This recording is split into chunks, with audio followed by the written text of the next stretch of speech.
नमस्कार दोस्तों।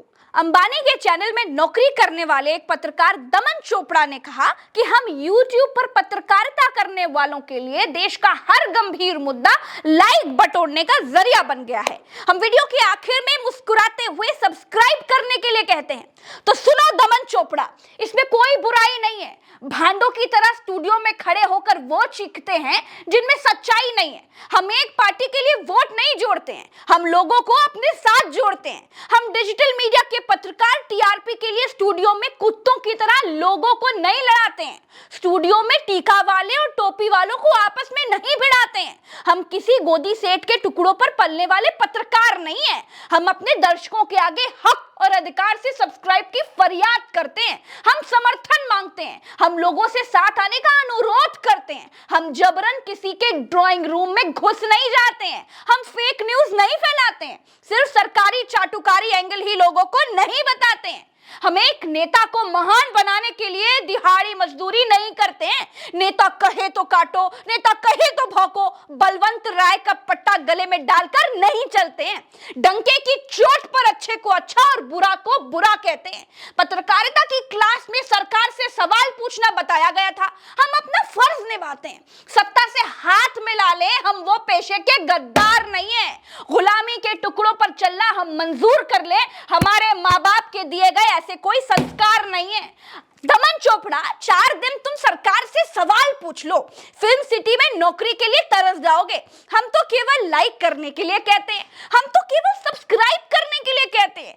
तुम जैसे टीआरपी जीवी लोग हर बृहस्पतिवार को पहले अपनी नौकरी बचाते हो, फिर एक नेता के हुक्म पर पूरा दिन प्रोपेगेंडा चलाते हो। हम एक नेता की महानता के गीत गाकर मिले बिस्कुटों पर नहीं जीते हैं। हम लोगों के बीच जाते हैं, हम लोगों की आवाज उठाते हैं। दमन चोपड़ा, मैंने कल ही एक गरीब मल्लाह को मंत्री से मिलवाया है। उस गरीब को घर दिलवाने का वादा करवाया है। अपने प्रयासों से कईयों की मदद करके समाज सेवा का आनंद उठाया है। कितने लोगों को तुमने अपने स्टूडियो में बुलाकर जिन मंत्रियों की चापलूसी तुम करते हो, उनसे हक और अधिकार दिलवाया है। तुमने अपने कितने दर्शकों के जीवन का अंधेरा मिटाया है। अरे एक भी उदाहरण दिखा नहीं पाओगे, एक भी उदाहरण बता नहीं पाओगे, क्योंकि तुम्हारे और तुम जैसे लोगों के स्टूडियो में आम आदमी की कोई जगह नहीं है। आम आदमी से जुड़ी खबरों को तुम फटाफट में निपटाते हो। हिंदू मुसलमान पर तो घंटों मुंह लड़ाते हो। एक धार्मिक एजेंडे वाली पार्टी के वोट जो बढ़ाते हो। अपने आप को समझते तुम बहुत बड़ के पत्रकार हो, लेकिन तुम जैसे लोग सिर्फ सरकार के चाटुकार हो। सरकार के इशारे पर उठते बैठते और दुम हिलाते हो। सरकार बोले गाओ तो गाते हो, सरकार बोले तो बजाओ बजाते हो। सरकार बोले कि जनता को ही पुल गिरने का जिम्मेदार बताओ तो बताते हो। तुम्हारी पार्टी को दिल्ली की जनता हरा दे तो दिल्ली की जनता को ही मुफ्तखोर ठहराते हो। पत्रकार का काम था सरकार से सवाल करना, लेकिन तुम जैसे लोग सरकार के बट्टे बन गए हो। सरकार की तरफ चलने वाली हवा में लहराने वाले दुपट्टे बन गए हो। हम अपने दर्शकों से लाइक की प्रार्थना करते हैं, हम सब्सक्राइब की गुजारिश करते हैं। महंगे होटलों में दल्ले बनकर 100 करोड़ की सिफारिश नहीं करते हैं। पत्रकार का काम होता है सच दिखाना, और तुम जैसी मीडिया का काम है सरकारी बांसुरी बजाना। अगर है हिम्मत तो बताओ कि 2014 के बाद से कितनी डिबेटों में तुमने सरकार को घेरा है। प्रधानमंत्री से क्या तुम ये पूछ पाए कि मणिपुर के लोगों के जीवन में क्यों अंधेरा है? मणिपुर पर मोदी से नहीं पूछ पाओगे सवाल। अरे दूसरे ही दिन तुम्हारा गोदी सेठ चैनल से देगा तुमको निकाल। तुम्हारे जैसे लोग होते हैं जो करते हैं आग लगाने का पूरा प्रयास। जब हो जाता है लोगों को आवाज तो दीदी डर गई, दीदी डर गई, यह कहकर बन जाते हो सूरदास।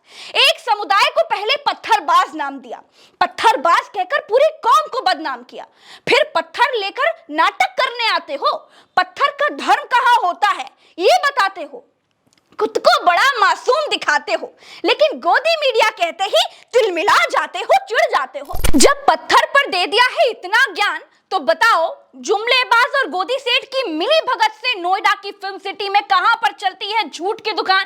तो मिस्टर दमन चोपड़ा, मैंने तो ये कहा ही नहीं, वाला खेल बहुत पुराना है। YouTube के सच्चे पत्रकार वर्सेस गोदी मीडिया की लड़ाई में तुम्हारे झूठ का सूरज डूबने वाला है। तुम जैसे लोग जिले, कस्बों, तहसीलों, गांव, मोहल्ले से सच्ची पत्रकारिता करने वालों को लोकल बुलाते हो। जो लोग सरकार से सवाल कर रहे हैं उनको यूट्यूबर कहकर चिढ़ा चढ़ाते हो, लाइक सब्सक्राइब की बात करके उनकी खिल्ली उड़ाते हो।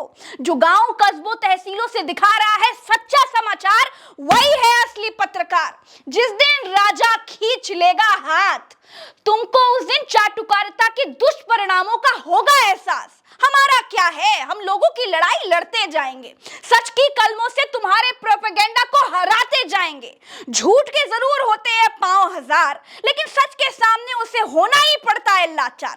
तुम जैसों की फैलाई हुई नफरती आग में जल रही जनता एक दिन खड़ी हो जाएगी और तुम्हें माखन लाल चतुर्वेदी का सबक याद दिलाएगी। तब तक चाटो सत्ता के प्याले से टपकती मलाई, तब तक हम मिटाएंगे तुम्हारे द्वारा पैदा की गई हिंदू मुसलमान की खाई। दोस्तों, ये दमन चोपड़ा हमें आपके समर्थन वाली अपील से चढ़ाता है। मैं प्रज्ञा मिश्रा गर्व से आपका समर्थन मांगती हूं, अधिकार से आपका समर्थन मांगती हूं। सब्सक्राइब कीजिए, लाइक कीजिए, इस वीडियो को इतना शेयर करके आप सच की ताकत को दिखा दीजिए, अपनी ताकत को दिखा दीजिए। गोदी मीडिया का बहुत जल्दी बोरिया बस्तर बंधने वाला है, इसका ऐलान इस वीडियो को शेयर करके कर दीजिए, क्योंकि अब झूठ से आर पार की जंग लड़ने का समय आ गया है। जय हिंद, जय भारत दोस्तों।